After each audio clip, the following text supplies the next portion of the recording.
Mimi ndo natoka hivyo. Sawa. Hiyo kuwa makini. Lakini mme wangu, mbona umeondoka hujaacha chochote? Wewe si jana nilikuachia hela wewe? Hela ngumu bwana. Kuna hii hapa.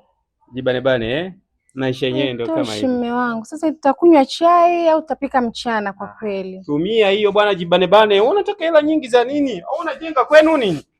Mme wangu, ndio nijenge na shilingi 1000.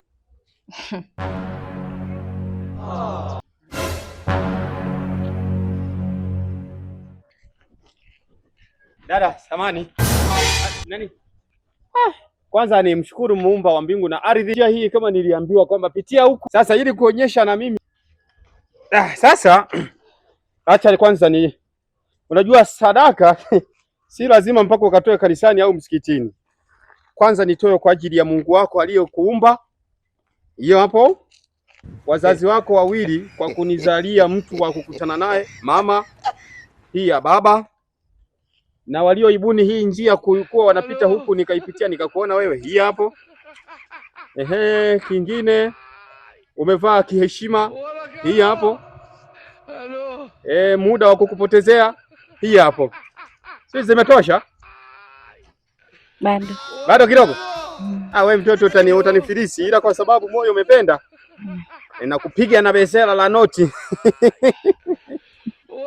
Acha nibakishe nauli. Bado. Hapana. Nipe bado.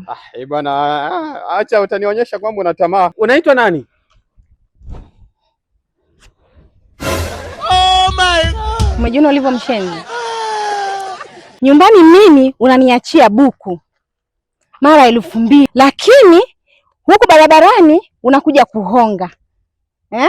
Unaonga hela zote hizi.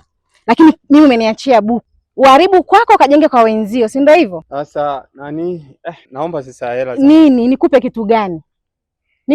Hizi ila ni za kwangu, sio za mtu mwingine. Si ulikuwa umeshanionga umefikiri labda ni mwanamke mwingine. Hizi ni za kwangu. Biashara imeishia hapo. Kazi ipo. Biashara imeishia hapo, hizi ni za kwangu.